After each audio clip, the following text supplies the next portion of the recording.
안녕하세요. 송은섭입니다. 기도와 응원해 주시는 분들께 감사합니다. 코로나 상황에 따라서 비대면 온라인 예배를 드리기를 원합니다. 본 영상 설교는 새가족교회 주일 설교 메시지입니다. 교회 성도님들과 신앙생활의 새가족을 위한 쉬운 메시지를 드리기를 원합니다.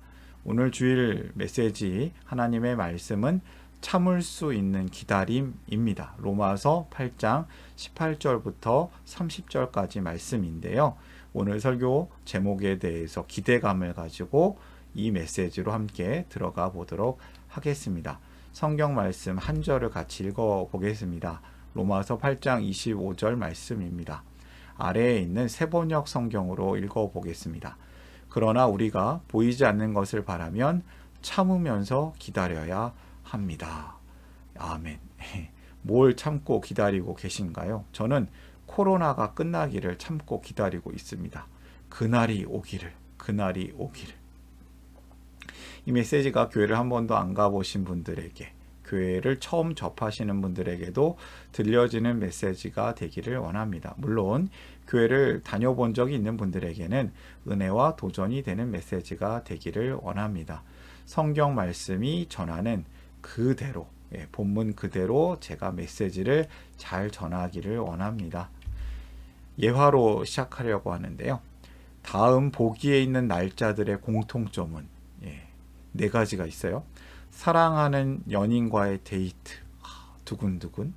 최고로 애정하는 신제품 출시, 아이폰이나 갤럭시 S22, 새로운 제품들 혹시 나오는 날이 있다면 그날 출시일. 군대 가신 분들 이런 날짜 아주 기대가 되죠. 한 달 남은 군대 전역일, 다음 주 출산 예정일. 얼마나 기다리는 날입니까? 이런 날들의 공통점은 바로 참을 수 있는 기다림. 설교 제목이죠. 이러한 예화로 시작하는 이유는요. 오늘 본문이 말하고자 하는 날이 있습니다. 하나님 나라가 완성되는 날, 그 날까지 참고 기다려야 한다는 메시지를 주기 때문입니다.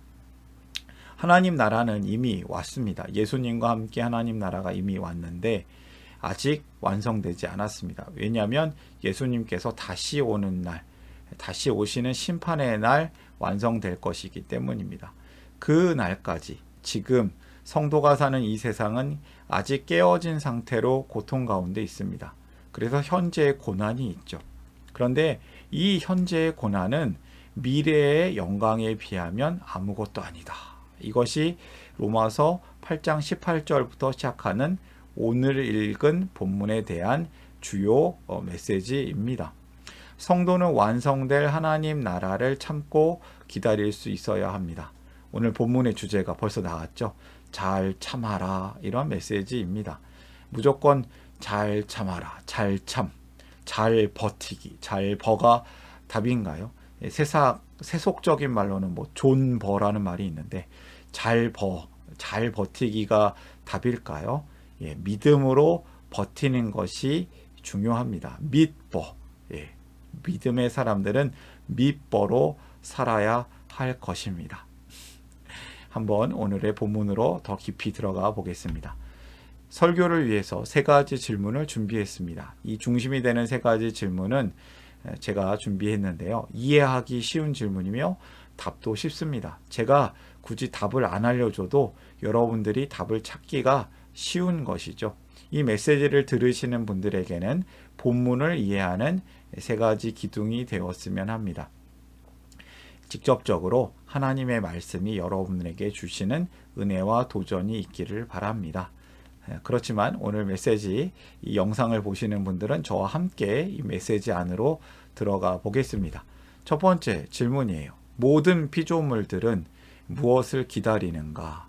성경 말씀을 좀 읽고 답을 달아볼까요? 로마서 8장 19절에서 21절, 19절과 21절만 읽어보겠습니다. 피조물은 하나님의 자녀들이 나타나기를 간절히 기다리고 있습니다.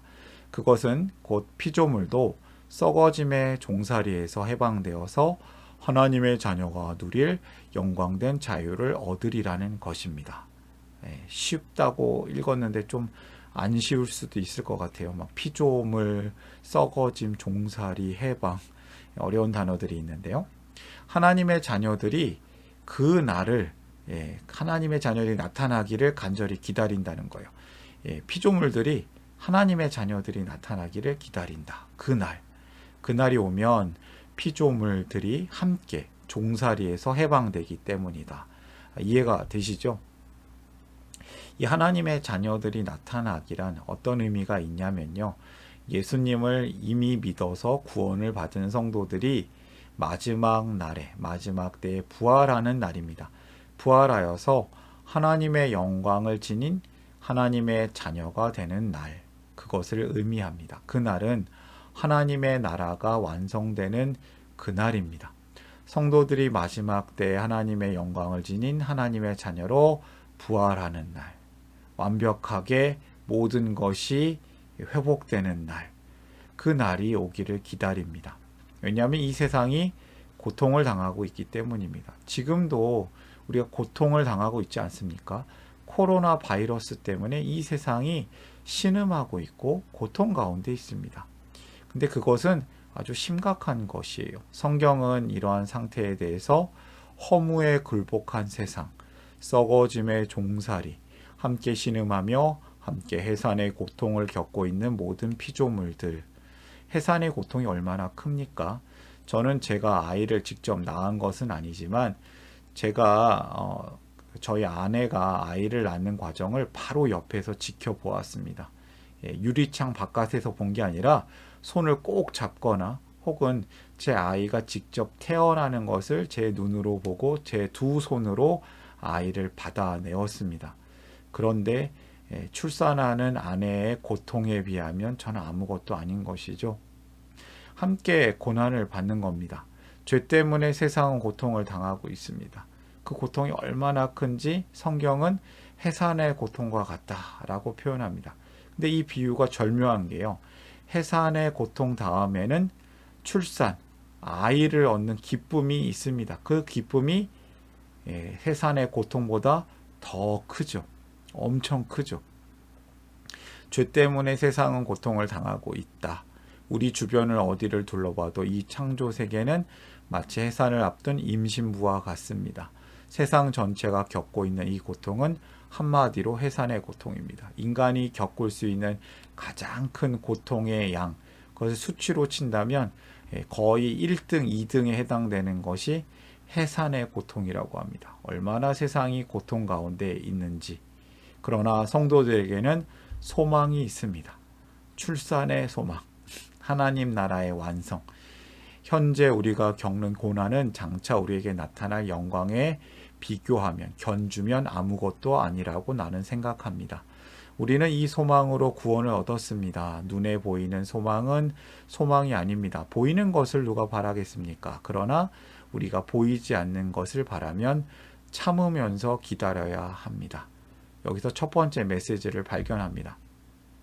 참고 기다리며 하나님 나라를 소망하라. 세상은 고통 가운데 있습니다. 이 고통은 해산의 고통입니다. 성도는 사명을 감당하면서 참고 기다리는 사람입니다. 하나님 나라의 완성을 소망하는 사람입니다.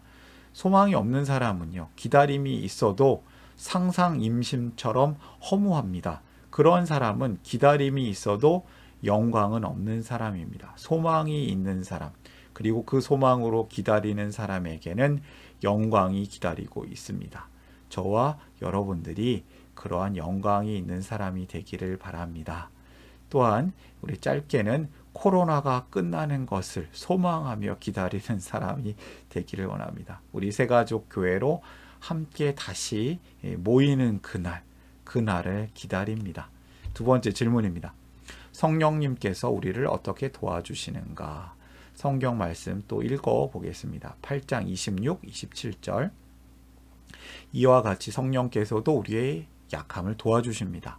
우리는 어떻게 기도해야 할지도 알지 못하지만 성령께서 친히 이루다 말할 수 없는 탄식으로 우리를 대신하여 간구하여 주십니다. 사람의 마음을 꿰뚫어 보시는 하나님께서는 성령의 생각이 어떠한지를 아십니다. 성령께서 하나님의 뜻을 따라 성도를 대신하여 간구하시기 때문입니다. 이렇게 고통 가운데 있는 세상, 이 세상을 살아가는 성도들은 정말 어떻게 살아갈까요? 무슨 힘으로 살아가야 할까요? 성령님께서 도와주십니다. 힘을 내십시오. 성령은 우리의 약함을 도와주십니다. 우리가 어떻게 기도해야 될지도 모르고 힘들고 답답하고 괴롭고 기다리다 지쳤어요. 땡벌. 아이고, 이거 아니죠. 기다리다 지치는 그 순간 할 말을 잃어버린 우리의 탄식. 너무 힘들면 기도도 못해요. 기도가 안 나와요. 너무 힘들어서요. 한숨만 나오고 울음만 나와요. 우리의 탄식과 우리의 아픈 신음소리를 기도로 바꾸어 주시는 하나님, 그 성령님이 계시다. 여러분, 마음이 평안해지십니까? 그 성령님이 우리의 모든 답답함, 한숨을 기도로 만들어 주신다라고 오늘 성경이 이야기하고 있습니다. 저도 아이를 키워봤지만 아기는 답답하고 속상하고 아프면 울기만 하면 됩니다. 울면 됩니다. 세련된 말로 아버지, 제가 아픕니다. 감기약 좀 주십시오. 이렇게 얘기하는 갓난아기 보신 적 있습니까? 1살, 2살 된 아이가 갑자기 아주 세련된 말로 아빠, 제가 아파요. 약 좀 주세요. 이렇게 얘기하면 아빠가 놀라겠죠. 세련된 종교 언어를 사용할 필요가 없습니다. 성령님을 통해서 우리의 한숨, 우리의 울음, 그 모든 마음들이 아빠 하나님께 전달이 되기 때문입니다. 우리 아빠 하나님은 성도님들의 울음소리를 듣고 다 아십니다. 응애 응애 하면 밥 달라고, 응애 응애 아프다고 우리의 약함을 도우시는 성령님을 통해 다 전달이 되기 때문입니다. 우리의 약함을 도우시는 성령님을 의지하길 바랍니다. 성령님께서는 고통당하는 우리를 대신하여 기도해 주십니다. 우리를 도와주십니다. 그 도와주시는 하나님을, 도와주시는 성령님을 우리가 잘 붙들고 믿어야겠습니다. 마지막 질문이에요. 하나님께서는 어떻게 선을 이루시는가? 제가 참 좋아하는 말씀이에요. 제가 참 의지하는 말씀입니다. 28절을 같이 한번 읽어볼까요? 하나님을 사랑하는 사람들, 곧 하나님의 뜻대로 부르심을 받은 사람들에게는 모든 일이 서로 협력해서 선을 이룬다는 것을 우리는 압니다. 하나님을 사랑하는 사람들, 하나님의 뜻대로 부르심을 받은 사람들, 저와 여러분, 그 사람들의 인생에는 모든 일이 서로 협력해서 선을 이룬다, 선이 이루어진다. 그것을 우리는 압니다. 우리는 믿습니다. 하나님께서는 하나님의 백성들에게, 그 인생들에게 하나님의 모든 그 계획, 하나님의 모든 그 섭리로 하나님이 모든 일을 협력하게 하셔서 선을 이루신다는 말씀이에요. 여러분들의 인생이 선을 이루어지는, 선을 이루게 하는 모든 일의 과정이라는 것을 믿으시길 바랍니다. 여러분들의 모든 고통, 모든 아픔, 때로는 기쁨, 모든 그 일들이 하나님의 선을 이루시는 과정인 것이죠. 선은 성도의 구원을 비롯한 하나님 나라의 완성을 뜻합니다. 여러분들의 인생이 하나님 나라 완성의 과정인 것을 우리가 안다면 지금 상황을 잘 이겨낼 수 있습니다. 모든 것이 하나님의 사랑의 계획입니다. 사랑의 계획. 로마서 8장 29절 30절은 그 사랑의 계획이 어떻게 완성될 것인지를 보여줍니다. 같이 읽어볼까요? 하나님께서는 미리 아신 사람들을 택하셔서 자기 아들의 형상과 같은 모습이 되도록 미리 정하셨으니 이것은 그 아들이 많은 형제들 가운데서 맏아들이 되게 하시려는 것입니다. 그리하여 하나님께서는 이미 정하신 사람들을 부르시고 또한 부르신 사람들을 의롭게 하시고 의롭게 하신 사람들을 또한 영화롭게 하셨습니다. 하나님께서 미리 정하신 계획 가운데 성도를 의롭게 하시고 영화롭게 하셨다. 이것이 하나님의 선한 계획입니다. 하나님의 사랑의 계획을 믿기를 바랍니다. 그 계획을 믿으면 우리는 안심이 됩니다. 마음이 평안해집니다. 성도는 하나님의 뜻대로 부르심을 받은 사람들이고 미리 아신 사람들이고 미리 정하신 사람들입니다. 모든 일을 통한 하나님의 계획을 믿으라. 로마서 8장 28절. 모든 일이 협력하여서 선을 이룬다. 하나님께서는 삶의 모든 일을 통하여 선을 이루십니다. 그렇다면 우리는 마음 평안하게 살아갈 수 있습니다. 지금의 고통 아무것도 아닙니다. 미래의 영광에 비하면 아무것도 아닙니다. 오늘의 메시지를 정리하겠습니다. 첫 번째요. 참고 기다리며 하나님 나라를 소망하라. 세상은 고통 가운데 있습니다. 이 고통은 해산의 고통입니다. 그렇다면 참고 기다릴 수 있습니다. 두 번째 메시지, 우리의 약함을 도우시는 성령을 의지하라. 성령님께서는 고통당하는 우리를 대신하여 기도하십니다. 우리에게 힘을 주십니다. 감당할 수 있는 시험만 우리에게 있습니다. 성령님을 의지해서 잘 이겨낼 수 있습니다. 세 번째 메시지, 모든 일을 통한 하나님의 계획을 믿으라. 모든 것이 협력하여서 모든 것이 이루어져서 하나님의 선한 일들, 하나님께서는 삶의 모든 일을 통하여 선을 이루십니다. 이렇게 살아갈 때 우리는 예수님 안에서 참고 기다릴 수 있습니다. 살아날 수 있습니다. 예수님과 함께 이 고통 가운데 있는 세상을 함께 살아낼 수 있고 예수님과 함께 다른 이들을 살려낼 수 있는 축복의 통로로 살 수 있습니다. 그렇게 살 때 우리에게 이 어려움 가운데서도 기쁨과 행복이 있습니다. 하나님 나라를 지금부터 살아갈 수 있습니다. 오늘의 메시지 다시 한번 결론을 맺습니다. 하나님 나라를 소망하라. 성령을 의지하라. 하나님의 계획을 믿으라. 오른쪽에 있는 사진을 볼까요?